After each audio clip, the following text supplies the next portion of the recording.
BJP क्यों हारी है फिर अयोध्या से, क्या लग रहा है उसका कारण, क्या लग रहा है? अंग्रेजी समय का जो बीज बोया था ना जातिवाद का, वो जातिवाद अब उभर के आया हुआ है। मेरी बात समझिए इस चीज को। हिंदू 500 साल क्यों लग गया मंदिर लेने में और 500 साल मुगलों के गुलाम बन के क्यों रहे, इस चीज का सच मुझे इस बार पता चल गया। ये डाकू था, जवाहरलाल डाकू था।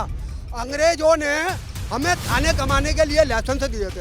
ये सारे कहते थे कि केजरीवाल बोला कि मैं कभी भी जो है अपने बच्चे के समझाता हूँ, कभी गठबंधन नहीं बनाऊंगा।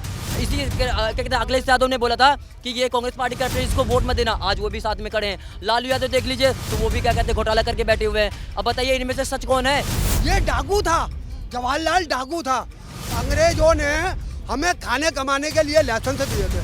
जो घर को इतना तोड़ा गया है वहीं पे फैजाबाद में जहाँ राम मंदिर बने, उसी वजह से गुस्सा हुए हैं सब लोग। वहाँ का मेन मुद्दा ये रहा है कि वहाँ पे गरीब लोगों के घर तोड़े हैं। कि गलतियां तो कुछ ना कुछ होती रहती है, राजनीतियां हैं, राजनीति है और राजनीति में बात बताइए, आप पत्थर मारोगे, किसी का रेप करोगे, किसी का मर्डर करोगे, किसी की बहन बेटी को छेड़ोगे, तो आपके घर पे क्या कहते हैं बुलडोजर नहीं चलेगा। ये 40 चोर इकट्ठे हो गए सिर्फ चाय वाले को हटाने के लिए। इनको मलाई खाने के लिए नहीं मिल रही। क्योंकि यूपी के लोगों को ना अंधेरे में रहना पसंद था। 10 घंटे बिजली रहती थी, शाम को जब लाइट भागती थी ना, लोग घर पे आके बाहर गम्मत करते थे। अंधेरे में रहना पसंद था, वो चीज़ मोदी ने दिया। सही है, ऐसा नया नया मतलब सरकार बननी चाहिए। मतलब कुछ 10 साल उन्होंने चलाई सरकार, अब जो नया होना चाहिए कुछ। जो अयोध्या की आप बात कर रहे हो ना, भगवान राम के ये नहीं हुए तो ये मोदी के क्या होंगे? अयोध्यावाद। बदरपुर का पहाड़ बेच के खा गई इंदिरा गांधी। जवाहरलाल ट्रेन बेच के खा गया। चांदनी चौक में ट्रेन चलती थी, एक आने में घूमते थे। नमस्कार, आप देख रहे हैं न्यूज़ 15 और आपके साथ मैं सुम्बिका, जो कि अभी दिल्ली के चांदनी चौक इलाके में मौजूद हूँ। बात करें लोकसभा चुनावों की, तो लोकसभा का जो अब चुनावी नतीजा सबके सामने आ चुका है, जिसमें साफ होता है कि उत्तर प्रदेश से जो बीजेपी है बुरी तरीके से हार चुकी है। और एक कहीं ना कहीं बीजेपी को बड़ा झटका लगा है ये सुनकर कि यूपी में जो है वो हार गई है। वहीं आपको बता दें कि जो है यूपी में 6 लोकसभा सीटों पर जो है कांग्रेस का रहा, वहीं समाजवादी पार्टी को जो है 37 सीटें मिली। वहीं यहाँ पे जो जनता मौजूद है, आखिर उनसे जानते हैं कि यूपी में आखिर बीजेपी क्यों हारी, इसका क्या कारण हो सकता है। और एक मुद्दा ये भी उठा था कि अयोध्या को लेकर, क्योंकि अयोध्या की जो सीट है काफी महत्वपूर्ण मानी जा रही थी पूरे उत्तर प्रदेश में, जहां पर राम मंदिर बनवाया वहीं से जो है बीजेपी हारी है। और आपको बता दें कि इसके पीछे का जो कारण है, कई अलग अलग कारण है इसके पीछे के खुलकर सामने आ रही है। अब इस पर जनता क्या बताती है, जनता से जानने की कोशिश करते हैं यहाँ पे मौजूद। जी नमस्कार। नमस्कार। जी कहाँ के रहने वाले हैं आप? हम उत्तर प्रदेश के यूपी से हैं। तो अभी लोकसभा चुनाव के नतीजे आपके सामने आ चुके हैं, क्या लग रहा है, नतीजे सही आए या फिर कि इस बार लग रहा है कुछ घोटाला? सही है, ऐसा नया नया मतलब सरकार बननी चाहिए। मतलब कुछ 10 साल उन्होंने चलाई सरकार, अब जो नया होना चाहिए कुछ, उन्होंने कुछ करा भी नहीं अभी तक। बदलाव जो अब जो नई सरकार बनेगी तो बदलाव होना चाहिए, बदलती रहनी चाहिए सरकार। तो ये कोई तो वही माल मारती रहती है, क्या फ़ायदा है? नई सरकार बनेगी तो कुछ नया करेगी। क्योंकि एक तरफ जहां ये जो है फैजाबाद लोकसभा सीट से जो है इस बार हमेशा 2 सालों से, पिछले 2 साल से बीजेपी का राज रहा है, और इस बार जो है अचानक सपा को मौका मिला है। बढ़िया बात, तो अच्छी बात है। तो बदलाव जो हुआ है उससे आप सहमत हैं? सहमत है जी कितने सहमत हैं आप? जी पूरा 100% पूरा सहमत है कि मतलब हुआ है तो अच्छा हुआ है। हुआ था ना, इसीलिए और ज़्यादा। क्या गलत हुआ था? जो घर को इतना तोड़ा गया है वहीं पे फैजाबाद में जहाँ राम मंदिर बने हैं, उसी वजह से गुस्सा हुए थे सब लोग, इसलिए ये सरकार ऐसे हुई, वहाँ से आ रही है। बीजेपी जो है फैजाबाद लोकसभा सीट से हारी है, इसका मेन कारण जो है क्या लग रहा है? यही है कि जो जी, घर उनके जो तोड़े परेशान, गए, हाँ परेशान कर रखा बस यही। उसी वजह से तोड़े, क्योंकि और हराने वाला भी कोई नहीं था। इन्हें कुछ गलतियां करी हैं कि जो इनको ये ऐसा हुआ है, ये वहाँ से हार मिली। बाकी कोई इस समय पे बीजेपी आते, लेकिन वो कुछ गलती करी तो अगर आप सुधार लेंगे ना, कोई ज़िंदगी में उसको हरा नहीं सकता। क्योंकि कहीं ना कहीं ये कहा जा रहा है कि बीजेपी के लिए एक सबक होगा, ये नया सबक देखने को। बिल्कुल राइट, एकदम राइट। जी कितने सहमत है आप? देखिए गलतियां तो कुछ ना कुछ होती रहती हैं, राजनीतियां हैं, राजनीति है और राजनीति में सभी को खुश नहीं रखा जाता। एक परिवार में सभी को खुश नहीं रखा जा सकता है, तो ये तो देश है। तो इनमें हमेशा निरंतर सुधार की आवश्यकता रहती है। और जैसा कि भाई कह रहे हैं, तो भाजपा इससे सीखेगी और बेटर करने की कोशिश करेगी। लग रहा है कि आने वाले जो है सालों में कुछ परिवर्तन आएगा वहाँ पर, बीजेपी को सबक जो मिला है इससे देखिए कुछ- परिवर्तन का तो मैं आपको बता दूं, 1 से 1.5 साल के अंदर में उस सीट पे उपचुनाव होना है। उपचुनाव में वो सीट भाजपा लेके जाएगी इसको। भाजपा लेके जाएगी, लग रहा है आपको? अभी भी लग रहा है, क्योंकि किसी ने सोचा भी नहीं था कि जहां पिछले 2 सालों से जो बीजेपी राज करते आ रही है अयोध्या से, जहां राम मंदिर बनवाया गया, वहीं से जो है बीजेपी इस बार हार गई, ये कहा जा रहा है। सुनिए, कई बार क्या होता है कि एक बच्चा अगर जिसका पेट भरा हुआ होता है तो उसे माँ बाप की कदर नहीं होती, जब उसको भूख लगती है तब उसको माँ बाप की याद आती है। तो अभी अयोध्या वालों को जो जो उनको चाहिए था एक्चुअल में वो सारी चीज़ें मिल रही हैं। रोजगार मिल रहा है, रहने को घर मिल रहा है। रोजगार मिल रहा है? क्यों नहीं मिल रहा है? मंदिर के बाद इकोनॉमी बढ़ी नहीं है? अभी रोज प्रतिदिन अभी एवरेज ऑन एवरेज 1 लाख से ज़्यादा लोग दर्शन के लिए जाते हैं। तो क्या उनसे रोज़गार नहीं मिल रहा है? होटल्स को मिल रहा है, फूल माला का मिल रहा है, बहुत सारे रोज़गार वहाँ से उत्पन्न भी हुए, ठीक है। मगर क्या है कि हो सकता है कि वहाँ लोकल कैंडिडेट से कुछ इश्यूज़ रहे हों, वहाँ के लोगों के लोकल कैंडिडेट को सिलेक्शन करने में भाजपा ने कोई गलती की हो, तो ये कुछ मुद्दे हो सकते हैं। क्योंकि यहाँ पे हमारे साथ जो है यूथ भी मौजूद है। सर क्या करते हैं आप? क्या करते हैं आप? मैं तो ई डिस्ट्रिक्ट चलाता हूँ, जी? CCSE centre. जी। तो अभी जो कहाँ के रहने वाले हैं? मैं अलीगढ़ से आया हूँ। अलीगढ़ से रहने वाले हैं। तो इस वक्त जो कहा जा रहा है कि जिस तरह से जो बुरी तरीके से जो हार हुई है बीजेपी की यूपी में, और कहीं ना कहीं अयोध्या को जो है मेन बनाया गया था कि यहाँ पर राम मंदिर बनाया है, लेकिन सर ने कहा कि वहाँ पे रोजगार है और वहाँ की जो जनता कह रही रोजगार नहीं थी, इस वजह से वहाँ की जो है हार गई है बीजेपी। वहाँ का मेन मुद्दा ये रहा है कि वहाँ पे गरीब लोगों के घर तोड़े हैं। मेन मुद्दा वहाँ का ये रहा है, जनता आक्रोशित हो गई है उनके खिलाफ। जो है वो ये नहीं दे रहे कि मैं एम्प्लॉयमेंट मिलेगा या इतना डेवलपमेंट होगा। वहाँ सुरग बना दिया बेशक, पर गरीब लोगों के लिए बहुत बेकार किया है कि उनको स्टेप एक जगह शिफ्ट नहीं किया है। उस वजह से वहाँ का ये हो सकता है, वहाँ का जो प्रतिनिधि है वो उनसे अगर जनता खुश ना हो, ये भी कारण हो सकता है। वहाँ कौन से सा डेवलपमेंट नहीं हुआ, चलो इनसे पूछना चाहता हूँ मैं।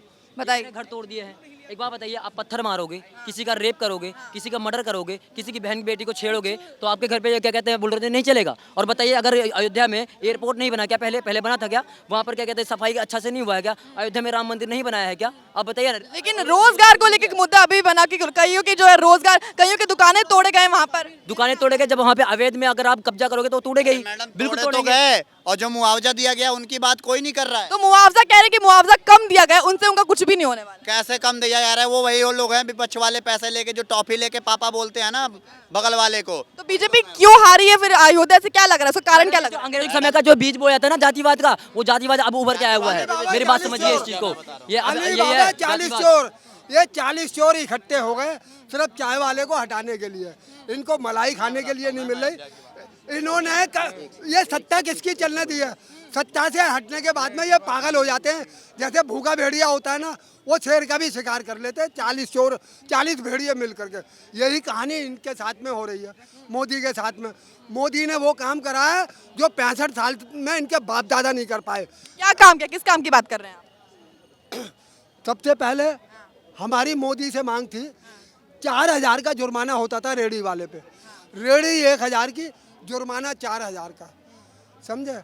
वो खत्म करा मोदी ने। अब 200 रुपए का जुर्माना होता है गरीब आदमी के पास। बहुत बढ़िया। ये डाकू था, जवाहरलाल डाकू था। अंग्रेजों ने हमें खाने कमाने के लिए लाइसेंस दिए थे। दिल्ली में म्युनिसिपल कमेटी हुआ करती थी, जवाहरलाल डाकू ने, जवाहरलाल नेहरू डाकू बना रहे हैं। उसने वो म्युनिसिपल कमेटी भंग करा दी सन 57 में। 58 में बना दी कारपोरेशन। इसका नाम रखना था कर परेशान। कर परेशान। गरीब की रेडी 1000 की, जुर्माना 2000 का।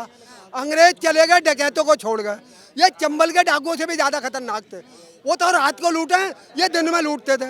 ये गोलगप्पे वालों का आटा खा गए, मिट्टी का तेल पी गए, हलवाइयों का कोला खा गए, बदरपुर का पहाड़ बेच के खा गए इंदिरा गांधी, जवाहरलाल ट्रेन बेच के खा गया। चांदनी चौक में ट्रेन चलती थी, एक आने में घूमते थे।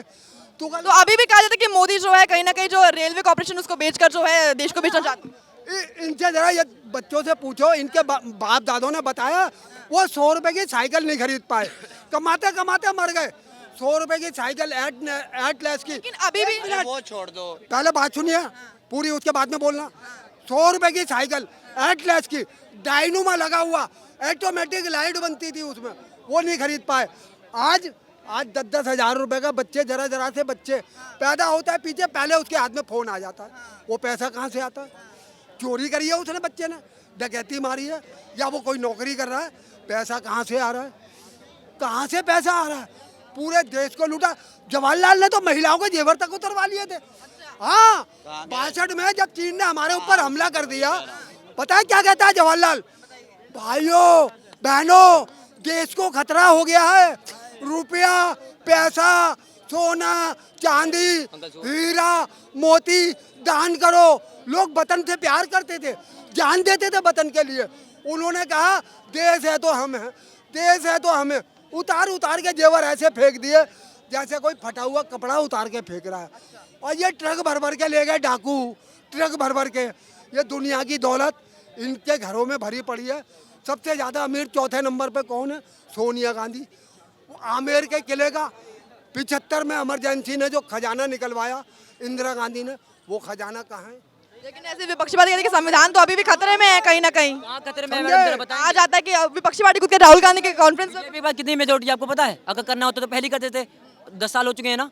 ये लोग विपक्ष वाले फालतू के क्या कहते हैं वो लगाते हैं एलिगेंस। और मेरी बात सुनिए, इन लोगों को अभी भी ना क्या कहते हैं आने वाले समय में जब आएगा तब बच्चे सब अपने जो बड़े आदमी होंगे जो बूढ़े होंगे वो सब अपने बच्चों को बताएंगे कि एक राजा को हराने के लिए सारा विपक्ष एक तरफ हो गया था, लेकिन सारे आपस में ही चोर थे। क्यों कैसे बताता हूँ एक चीज। हाँ। ये सारे कहते थे कि केजरीवाल बोला कि मैं कभी भी जो है अपने बच्चे कसम खाता हूँ कभी गठबंधन नहीं बनाऊंगा।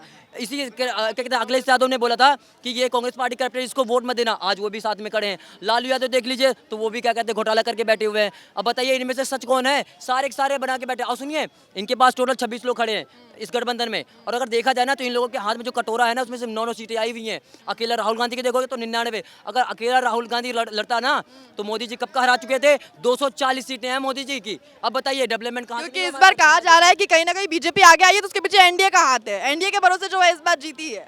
तो अरे एक बार मैं बताओ तो एक विपक्ष बात में कह रहा ये हूँ, सारे आप एक चीज बताओ, 28 लोगों का गठबंधन था, ठीक है।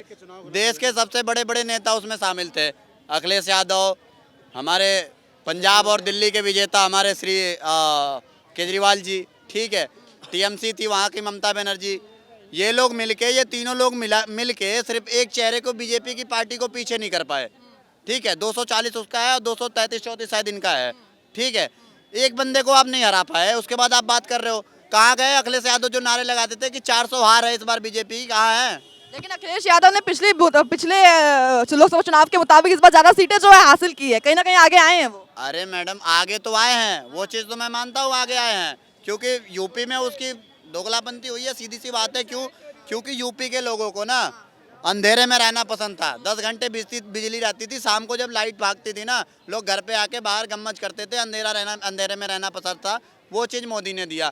कोरोना में जब घरों में पैसे नहीं थे ना, जब घरों में पैसे नहीं थे, कितनी बड़ी आपदा थी वो सबको पता है। 2-2 बार फ्री राशन दिए तब इनका पेट भरा, ठीक है। और खास करके अयोध्या वालों के लिए बोलना चाहूँगा, इंटरनेशनल एयरपोर्ट दिए। जीडीपी वहाँ की कितनी बढ़ गई आप कंपेयर कर लेना पिछले 10 साल में और अब में, ठीक है, कितने बढ़ गई। उसके बाद रेलवे, कितना बड़ा रेलवे स्टेशन बना के दिया। मैं भी देखता था वहाँ का रेलवे स्टेशन, कोई ट्रेन ही नहीं। जब इतना कुछ किया है तो पीछे कैसे रह गई फिर यूपी से? अरे मैडम मैं तो कह रहा हूँ, जो अयोध्या की आप बात कर रहे हो ना, भगवान राम के ये नहीं हुए तो ये मोदी के क्या होंगे? मैडम सुनिए मेरी बात। अयोध्यावासी। और मेन बात ये भी है कि वहाँ पे जो अंग्रेजों ने जातिवाद बोया था ना वही कामयाब हुआ है। वहाँ पे कोई ऐसा कुछ बात नहीं है। मिश्रा को दे रहा है, तिवारी को दे रहा है, यादव को दे रहा है। तो ऐसा सिस्टम है वहाँ पे। आप जाति समझ आ गया मैम कि हिंदू 500 साल क्यों लग गया मंदिर लेने में और 500 साल मुगलों के गुलाम बन के क्यों रहे। इस चीज का सच मुझे इस बार पता चल गया। जी, कितने सहमत लग रहे हैं आप इनके बारे में? ठीक कह रहे हैं ऐसी बात कह रहे हैं सहमत हैं कि मतलब इस कारण जो है मैडम इस इलेक्शन को इस रूप में देखना चाहिए। ये जो गठबंधन है ना, इनकी टोटल सीटें भी बीजेपी के बराबर नहीं है। लेकिन लोगों को दुख इस बात का लग रहा है, एक जो ब्रिलियंट स्टूडेंट होता है ना, जिससे आप हमेशा 100 या ज़्यादा मार्क्स की उम्मीद करते हो, तो वो जो है 90 मार्क्स लाता है तो आदमी को क्या लगता है, यार मार्क्स कम आ गए। माँ बाप भी बोलते हैं।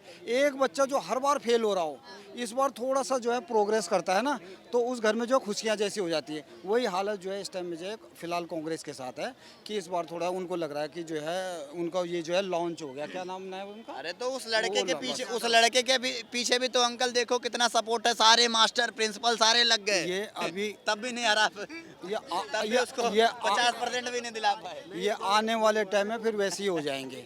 ये फिर एक अचानक ये जो लगातार जो वो होता है ना, समय होता है कि एक ही शासन में रहते हैं तो थोड़ा सा एंटी कमेंसी वाला हिसाब हो जाता है, तो उसमें थोड़ा वैसा आ गया। लेकिन ये जो इनके पास एक अच्छा मौका था विपक्ष के पास थोड़ा कम बैक करने का, लेकिन क्या होगा, इनके पास लीडरशिप की कमजोरी, इनके पास कमजोर लीडरशिप है और आने वाले टाइम में देखना ये सब पार्टियां फिर टूट जाएगी। टूट कर फिर ये जो है एनडीए में देखना धीरे धीरे शामिल होनी शुरू हो जाएगी। क्यों? इनके पास ऐसी काबिलियत नहीं है जो ये अपने विधायकों को, एमएलए को या एमपी को एकजुट रख सके।